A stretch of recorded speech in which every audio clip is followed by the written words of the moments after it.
Hello, everyone. Welcome to the joint operational briefing. As I stated earlier, please. The mic's on. As always, we're going to be taking the questions at the end, so please hold your questions. You'll be selected. And now, welcome to the podium, Governor Ron DeSantis.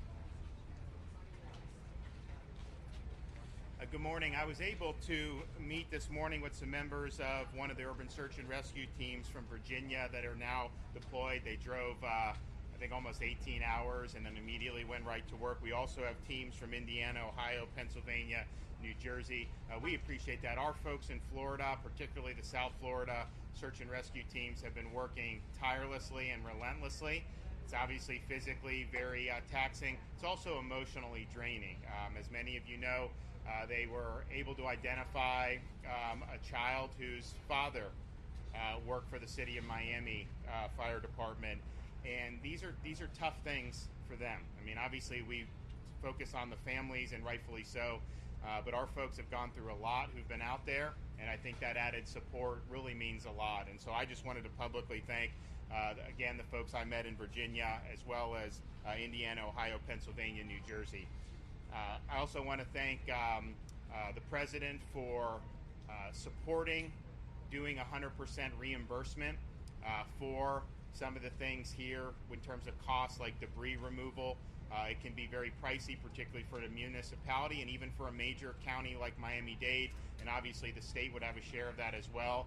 So he was very, very supportive of doing a 30-day reimbursement. That'll be very, very helpful, I think, to all levels of government here in Florida. So we appreciate that commitment. Of course, as many of you know, Tropical Storm Elsa has now become Hurricane Elsa, and we are working. I've ordered our Department of Emergency Management to start preparing a potential state of emergency. So I'm going to be working on that today. If we do the executive order, that will assist our emergency response team in preparations for Hurricane Elsa. Now, we don't know exactly the track that it's going to take. It is possible that we could see tropical force winds as early as Sunday night in southern Florida. And so we're actively monitoring the situation like we always would do with these storms. But given what we're doing on this site, we're also paying special attention to any impacts that could happen here in northeast Miami-Dade County.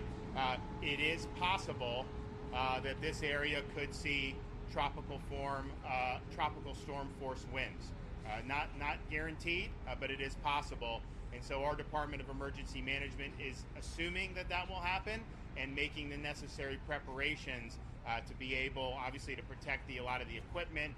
You could potentially have an event with the building as well. So we are going like we normally would with these things. This is just what we do, but we're adding this special emphasis on this site because we understand the sensitivities involved. How it will work most likely is the further west that this thing tracks, the less likely, of course, there'll be impacts here, but it would likely be stronger when it got to the Gulf of Mexico. The more it interacts with land, the Dominican Republic and Cuba, the more likely you would be to slow it down. But there will be some impacts in Florida, at some point, starting as early as Sunday night. So we're going to be working on that and working on this.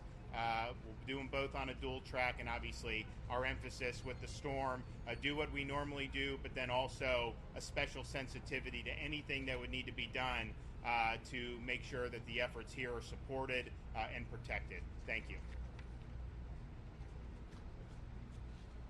Thank you, Governor. And now for Spanish remarks, Lieutenant Governor Janet Núñez. Buenos días. El gobernador DeSantis y yo nos pudimos reunir con el equipo de Virginia que ha llegado después de manejar 18 horas. Enseguida se incorporaron en parte de nuestro grupo. You're on comms, right? Yes. Okay, thank you.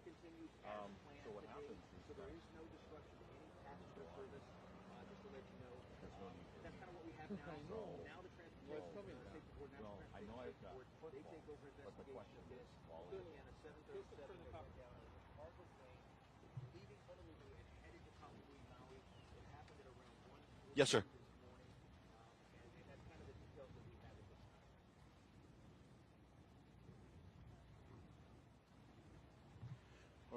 disregard. We worked through that. We worked through that. Planeando emitir una orden ejecutiva tal vez más tarde hoy. Esa orden ejecutiva nos ayudará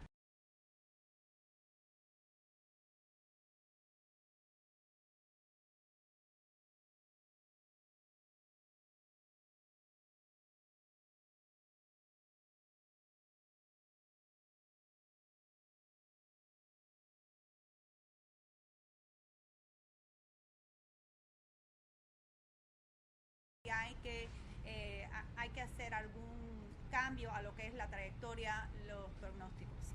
De nuevo, desde esta mañana 64 personas se han registrado para asistencia. Le agradecemos no solo las agencias estatales, pero también FEMA por su ayuda, su asistencia, que sigue siendo esencial para todo lo que es el trabajo que tienen adelante. También hemos proveído no solo PPE, pero también botas de repuesto, otro tipo de ropa para nuestros socorristas. Esto va a seguir continuando siendo una misión del Estado.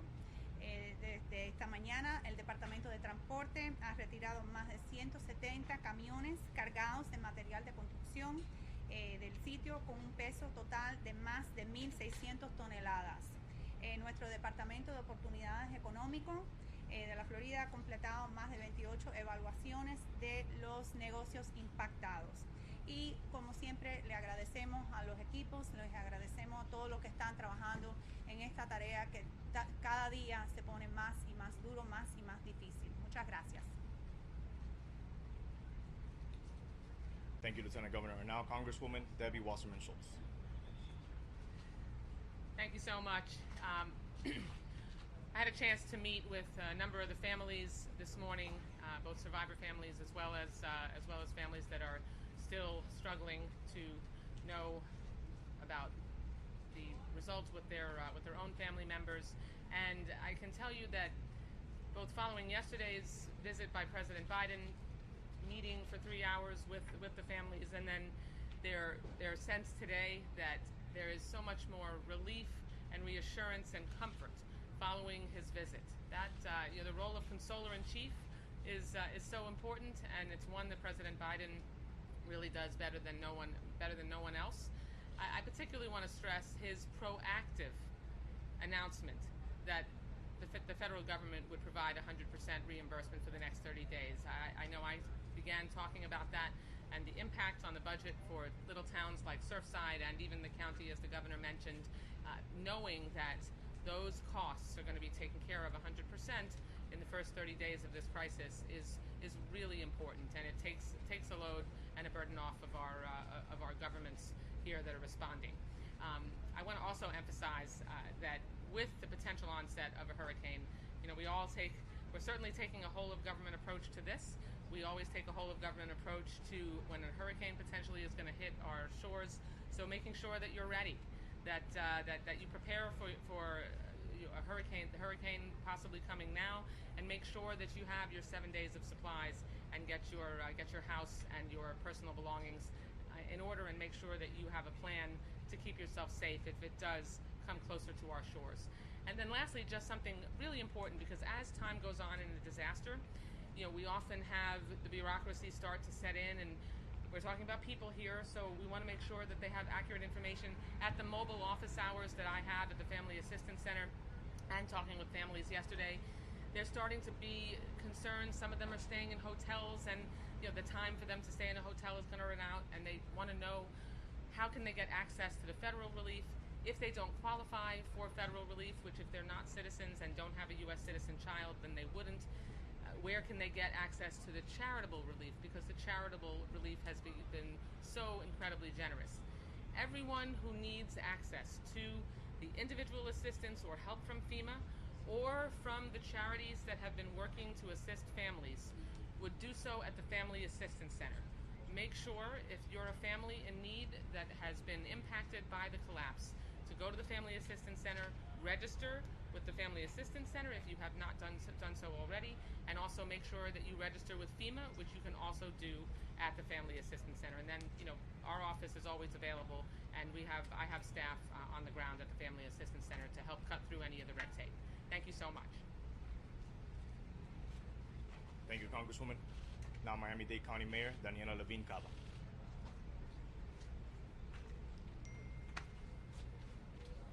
Here we are, day 9. Yesterday evening, just before 5 p.m., the search and rescue mission was able to resume operations, as you all know, following the engineer's evaluation. Our first responders have been hard at work, as they have been this entire time, continuing to search through the pile that is accessible to them. And last night we did discover 2 additional victims. Tragically, one of those victims was the 7-year-old daughter of a City of Miami firefighter. And it goes without saying that every night since this last Wednesday has been immensely difficult for everybody, and particularly the families that have been impacted. But last night was uniquely different. It was truly different and more difficult for our first responders. These men and women are paying an enormous human toll each and every day, and I ask that all of you please keep all of them in your thoughts and prayers. They truly represent the very best in all of us, and we need to be there for them as they are here for us.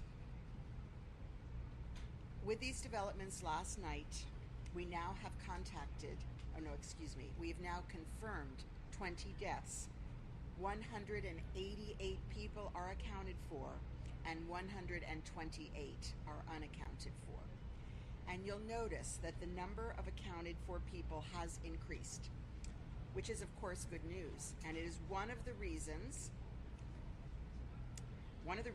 that it has increased is that in some cases in which we originally received a report of a potentially missing person, that report was only marked as one person.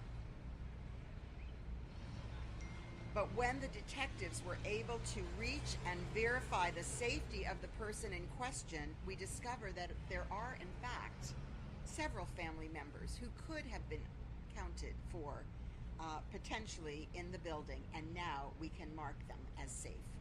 So this is very, very good news. Again, that's 188 people accounted for. Our detectives are continually conducting an ongoing audit of this list as we verify every single angle, every single report, so that these numbers will continue to change. As we've said all along, they're fluid, and you can understand exactly why. Our engineers and our Miami-Dade Fire team have continued to evaluate and test the site as they work to expand the search area as quickly as possible and as it becomes safe to do so. We're proceeding with our evaluation of all of the factors all of the time and the impacts related to the demolition of the building, while the search and rescue continues as our top priority. And it is important to stress, as our engineer explained yesterday evening, that a demolition cannot be done overnight. In fact, it takes weeks to demolish a building. We continue to aggressively monitor what is now Hurricane Elsa. We could potentially feel sustained tropical storm force winds as early as Sunday midday. We'll be joined by our Weather Service and our Department Incident Commander Charles Cyril and our Florida Department of Emergency Management Director Kevin Guthrie to provide more detail on our preparedness for the site and our storm prep for the entire community. So please stay tuned. I want to once again remind everybody here in South Florida that hurricane season is very much upon us, and it's important to make sure that you have a plan in place and that you take key precautions at home. Everyone must prepare now for the eventuality of a storm. As we've been saying all along, the level of coordination and collaboration between Miami-Dade County, the state of Florida, the city of Surfside, the federal government, and all of our local partners is truly unprecedented. This is truly unprecedented, and we know the world is watching. This has been the largest non-hurricane related emergency mobilization of resources in the history of our state, And it would not be possible without the ongoing cooperation and commitment of everybody on the ground. So please, let's all continue to keep the victims, their families, our first responders in your thoughts and prayers. Thank you and God bless. Aquí estamos en el día 9. Ayer por la noche, alrededor de a las 5 de la tarde, la misión de búsqueda y rescate pudo reanudar sus operaciones después de la evaluación de los ingenieros, y nuestros primeros en responder han estado trabajando arduamente como siempre para continuar buscando en la parte de la pila a la que tienen acceso. Anoche recuperamos a 2 víctimas más. Trágicamente, una de estas víctimas era la hija de 7 años de un bombero de la ciudad de Miami. No hace falta decir que todas las noches desde el miércoles pasado han sido inmensamente difíciles para todos, especialmente para las familias afectadas. Pero anoche fue especialmente difícil para nuestros socorristas. Mi corazón está con ellos. Con estos desarrollos de anoche, ahora tenemos 20 muertes confirmadas, 188 personas contabilizadas y 128 desaparecidas. Notará que el número de personas contabilizadas ha aumentado. Esto es una buena noticia, muy buena noticia. Una de las razones por las que este número ha aumentado es que en algunos casos, cuando recibimos regionalmente un informe de una persona potencialmente desaparecida, ese informe solo se marcó con una persona, pero cuando los detectives pueden llegar y verificar la seguridad de la persona en cuestión, descubrimos que de hecho hay varios miembros de la familia que potencialmente podrían haber estado en el edificio, pero no lo estaban. Y están marcados como seguros ahora, y esas son muy muy buenas noticias para todos. Estamos procediendo con nuestra evaluación de todos los factores y impactos relacionados con la demolición del edificio mientras la búsqueda y rescate continúan como nuestra principal prioridad. Es importante enfatizar, como explicó nuestro ingeniero ayer, que una demolición no se puede hacer de la noche a la mañana. De hecho, se necesitan semanas para demoler un edificio. También continuamos monitoreando agresivamente lo que ahora es el huracán Elsa. Potencialmente podríamos sentir vientos sostenidos con fuerza de tormenta tropical tan temprano como el domingo al mediodía. Una vez más, quiero recordarles a todos aquí en el sur de la Florida, es la temporada de huracanes y es muy importante asegurarse de tener un plan y tomar las precauciones en serio. Por favor, continúe manteniendo a las víctimas, sus familias y todos nuestros socorristas en sus pensamientos y oraciones. Gracias y Dios te bendiga.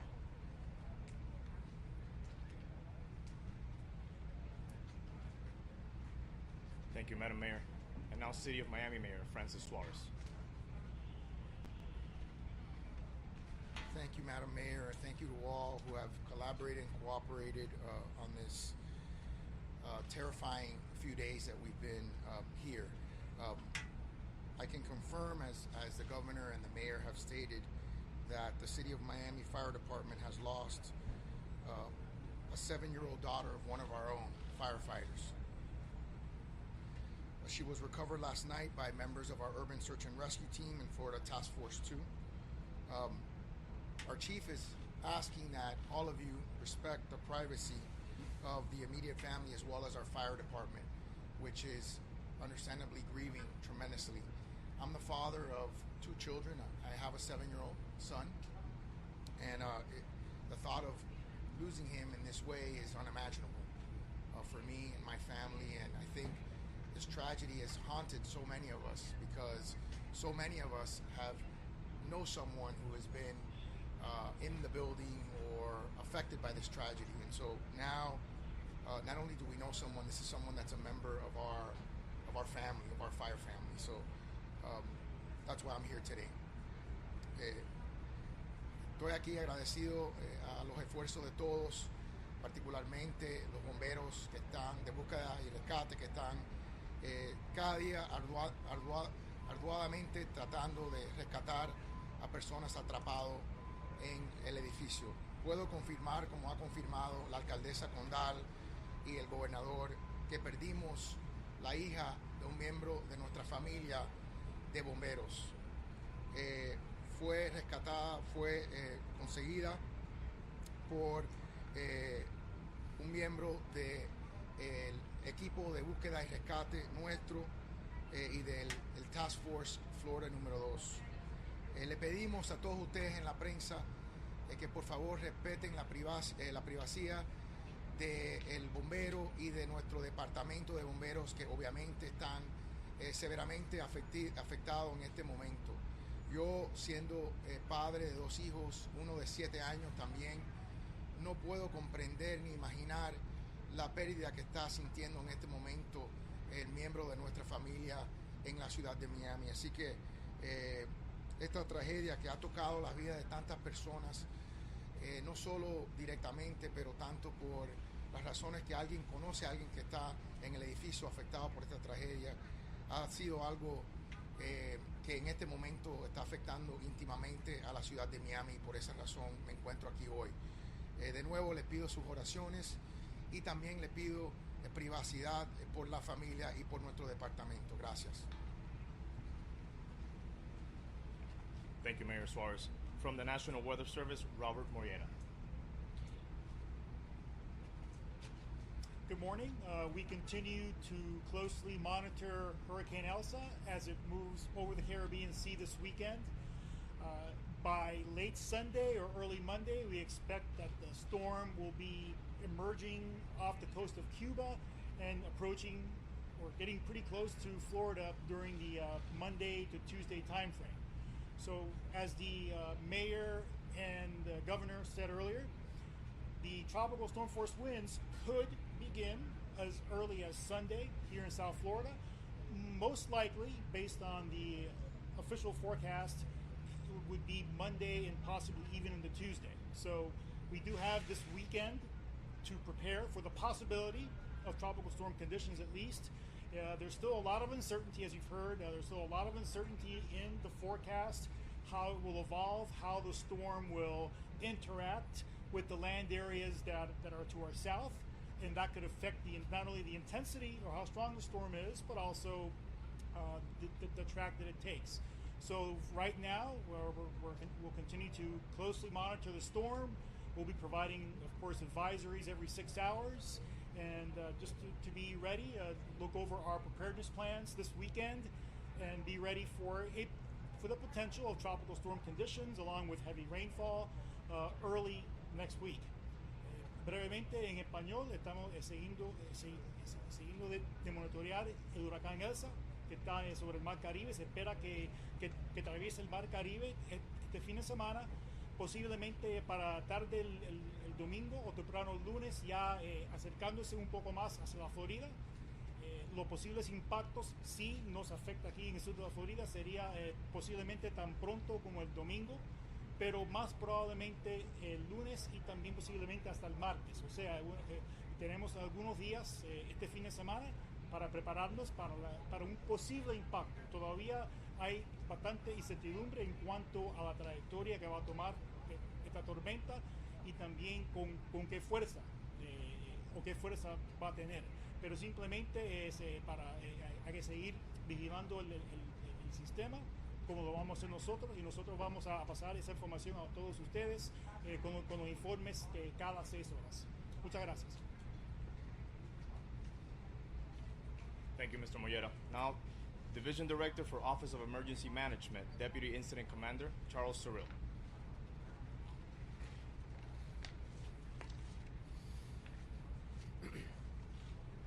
Good morning, everyone.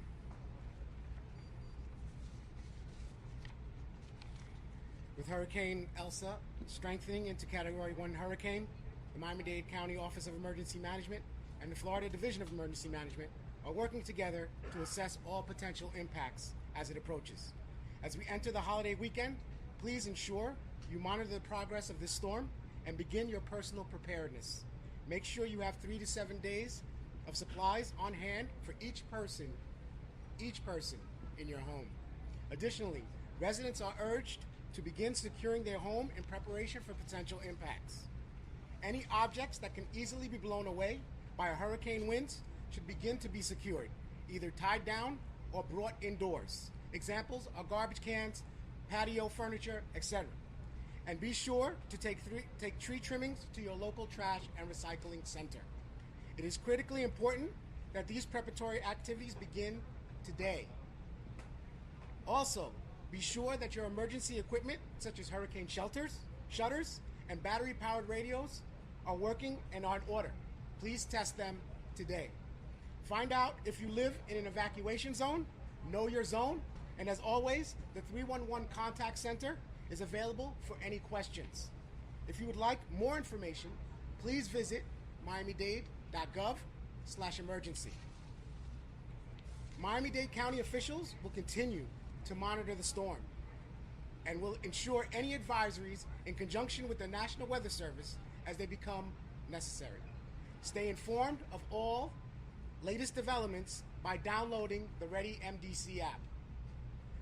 Of course, the ongoing search and rescue mission, as well as providing support for the afflicted families, remains our highest priority. Our Family Assistance Center is open from 12 p.m. to 5 p.m. 7 days a week.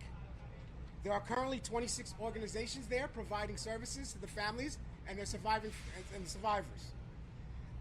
Mental health, grief counseling, financial lodging, travel, and many other services to those in need are being provided to date. Currently, there are 63 families that have been served. Thank you. Thank you, Mr. Sorrell.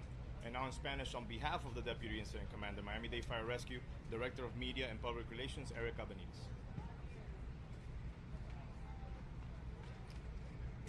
Muy buenos días. Como ya saben todos, estamos en plena temporada de huracanes y al entrar este fin de semana festivo queremos que se aseguren de comenzar sus planes de preparación personales. Asegure de tener todos los suministros disponibles por lo menos de 3 a 7 días. Además, instamos a todos los residentes a mantenerse informados descargando la aplicación de Ready MDC para más información. También los residentes deben comenzar a proteger sus hogares en este momento. Cualquier objeto que pueda ser arrastrado fácilmente por el viento debe comenzar ya a asegurarlo desde ahora. Lleve los recortes de árbol a un centro de reciclaje y basura local. Además, asegúrese de que su equipo de emergencia, como contraventanas para huracanes, además radio de batería y todo lo que puede llegar a necesitar en estos casos, esté listo y preparado. También averigüe si usted vive en una zona de evacuación. Como siempre, el centro de información o de contacto, el 311, está disponible para cualquier pregunta que tengan sobre la preparación para este fin de semana. Además, si desea obtener más información sobre estos planes de preparación, puede visitar miamidade.gov/emergency. Los funcionarios del condado de Miami-Dade continúan monitoreando la tormenta y emitirán cualquier aviso necesario para mantenerlos informados. Muchas gracias. Thank you, Erica. And now Surfside Mayor Charles Burkett. Good morning, everybody. As I usually do now, early this morning I spent a good amount of time at the site. I also went up to the family briefing, and I have a couple messages from there. Chief Brian Rafsky has done a stupendous job arranging for the families to be moved around this town and being able to obtain the services that we're offering. They've instituted bus trams, and the families can now just hop on and hop off and get to where they need easily, which is a great step forward. With respect to the maximum effort that's being put forward by Search and Rescue. I want to personally commend Chief Ray Jadilla for working 20 hours a day and sleeping 4 hours a night since the beginning of this. He's the only guy that I see, well, I should take that back. He's the guy that I always see when I'm here, and I'm here a lot. Okay, I'm sleeping a little more than 4 hours a night. It's probably up to 5.5 or 6. But Ray has been a beacon, a rock, a source of hope for the families. He's there at those briefings every single day, answering very tough questions. He is passionate, he's compassionate, he's understanding, and he's, most importantly, he's flexible. He's heard the direction from the county mayor, he's heard the direction from the state officials, from the governor, he's heard the directions from the president, and he's following them. He's not letting bureaucratic roadblocks get in the way. The support for the families is unparalleled. It really is. It's astounding how wonderful and beautiful our resources, our county resources, our local resources, all the municipalities that are joining together. It's like a chorus, and it's just playing beautifully. I mean, and I can tell you from firsthand experience that the families appreciate it and acknowledge it, and they do it over and over again in those meetings. So there's not any dissatisfaction that I've been able to detect, and I'm looking for that, because my role here is, I've got a very small role, but I make it a point to be where everybody is, so that if there is a problem, I can bring it up to County Mayor Cava, I can bring it up to Florida Governor DeSantis, and I can make our senators aware. And that's what I've been doing, and that's been working, because when there has been a glitch, it has been immediately addressed. I want to personally call out and thank Governor DeSantis and Lieutenant Governor Jeanette Nunez for being in Surfside as much as they are in Surfside. It's very difficult for them to run the state of Florida, but also spend as much time as they do here. I can tell you from the town of Surfside, and I imagine from the families and the residents of South Florida, we are all very, very grateful, and it's super reassuring to see their faces all the time around this disaster. I want to also congratulate, listen, we had a very difficult situation yesterday where the work was stopped, and there was incredible pressure on Mayor Cava. Incredible. I know for a fact that I was asking a lot of hard questions, and she was rock solid. She did what she needed to do, and she got that work started up again. And I know the families and everybody else is very thankful for that, and we praise her leadership skills. A lot of people have called about animals in the building. They're concerned. It's not one or two people. I get calls and emails all the time, and they want to know whether or not we can get in there to rescue the animals. I will say that I know for a fact that that building has been covered at least 3 times by the brave men and women of the search and rescue teams, up and down, looking for anything alive. And to this point, I haven't heard that they've seen anything. Moreover, I heard today that there are drones flying around inside that building also looking, and I know that if there were issues with respect to animals in there, that we would probably hear about it. So for those folks that are really worried and losing sleep over that, just know that your county officials have that in mind and are not discounting that. Last thing I want to do, 2 more things. I just want to tell you that I'm meeting today with the displaced families from Champlain South, who were immediately taken care of. Again, the work that the county has done in conjunction with the state authorities and the federal authorities is really something I think that's going to come out later on after we get over the shock and horror of this collapse. And we're not going to talk too much about it, but suffice to say, it is working. Government is working. Most people don't see government working a lot, but right here, right now, government is working, and I'm going to meet with the displaced families.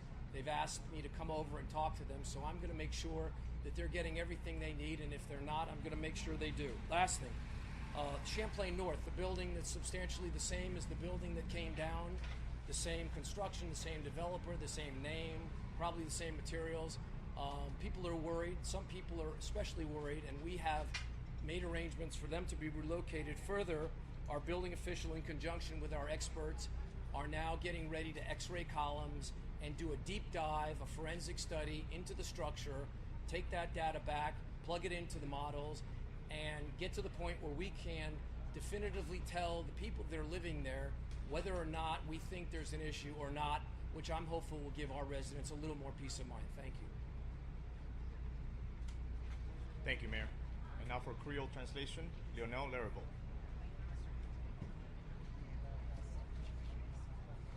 Bonjour tout le monde. Hier soir, nous continuons le travail Jean, que nous avons toujours fait et nous avons découvert deux nouveaux victimes.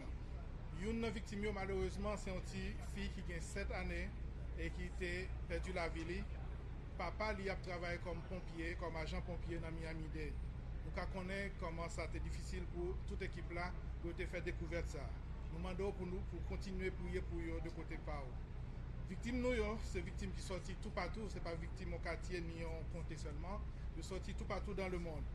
Pour le moment, nous comptons 20 morts, nous gagnons 188 que nous joignons et gagnons 128 personnes que nous pouvons joindre toujours.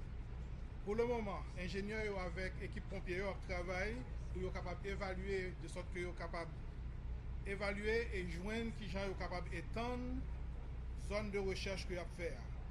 Pour le moment, il a évalué tout qui gens sont capables d'attaquer question de démolition pour le fait pour la vie moun pas mettre en danger encore.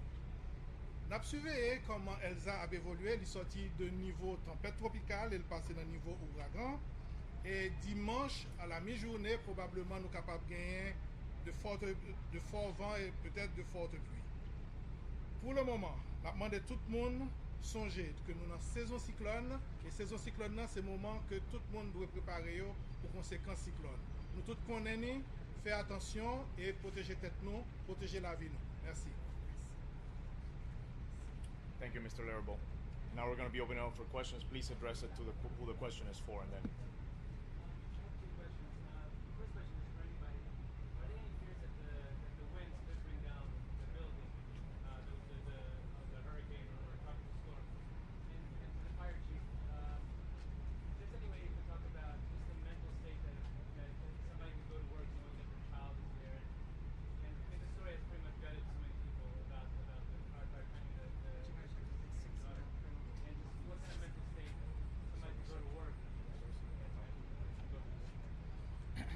Yes, in regards to the hurricane, now another significant obstacle in the horizon heading this direction.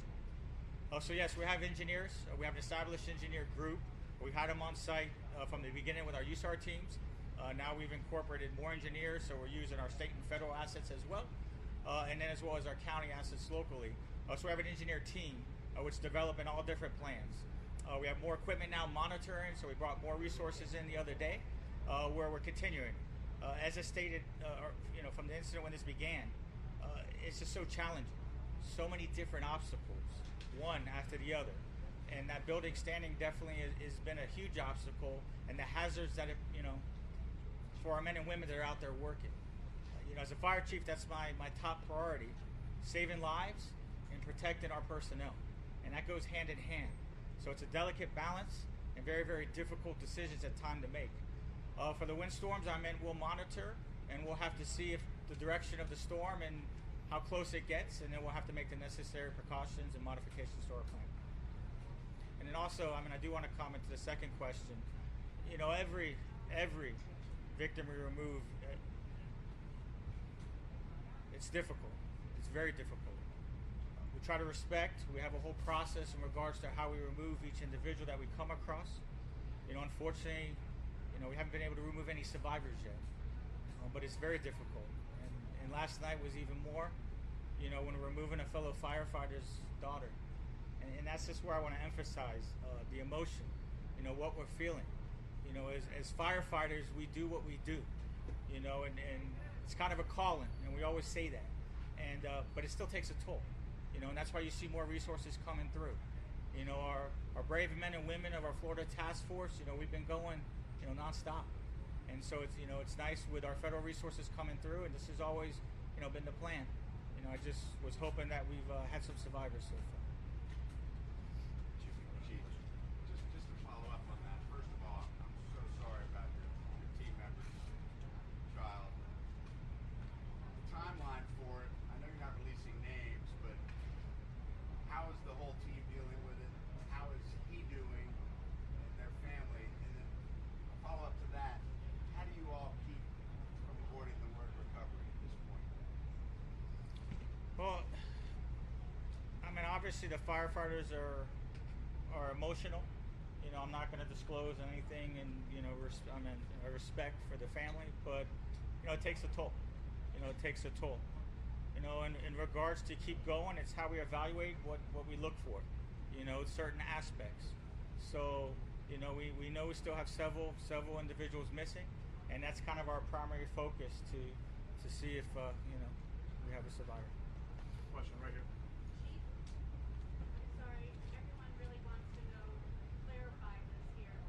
Was that firefighter actually working on the pile at the time, or was it others who rescued him? Were they there observing, and was there some kind of service? From what we were hearing, the work stopped and there was a moment, and I forgive the question, but the whole world's heart is broken, and we just want to know. No, well, I mean, it was Florida Task Force 2. We're out there in different work groups. So out of the work groups that go through, they were part. The father wasn't part of that process, but obviously was notified. And, we don't stop because we're searching, but we do make modifications. And we do that each group. Each rescue group, when we come across an individual, obviously we pay our respect. We have a process. I'm not going to go into details, but with different religious faiths, we have a process that we started from the very, very beginning, and we comply with that. So it's obviously with police and homicide involved, and there are multiple steps. We'll definitely disclose what we did at a later time. I don't think now's the time, but definitely I want to emphasize we do that, and we honor all the loved ones that we've lost.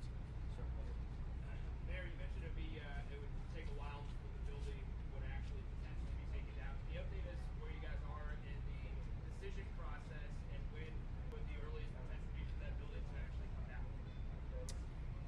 So we've had a couple of meetings with the engineers.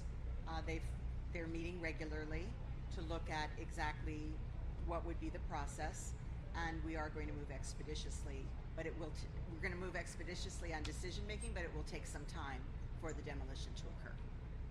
Thank you. There's a last question here. Spanish, please. Can we have Spanish about how you guys feel the fire rescue, about finding the kid that belongs to the...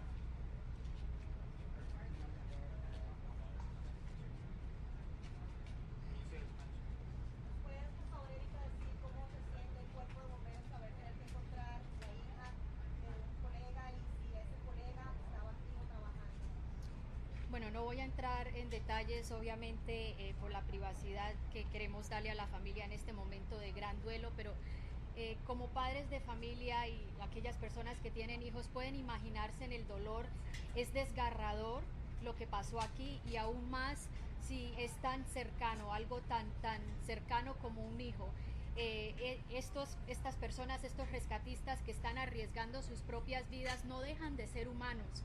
El hecho de encontrar un hijo, una hija en estas condiciones es desgarrador, es fuertísimo, es escalofriante el pensar, pasar por un momento así, y me imagino, como cualquier otra persona, es un momento el cual no se le desea a nadie, especialmente cuando ellos están aquí salvando vidas, y llegar a un momento donde no poder salvar la vida de un ser tan cercano como su propio hijo es desgarrador, y esto como seres humanos llega muy adentro del alma.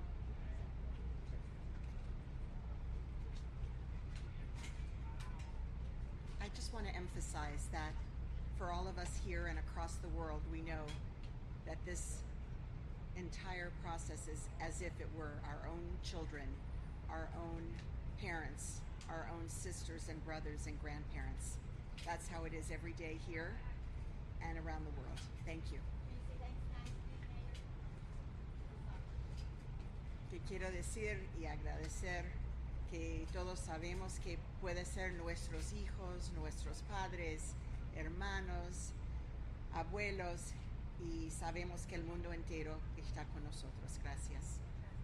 Thank you.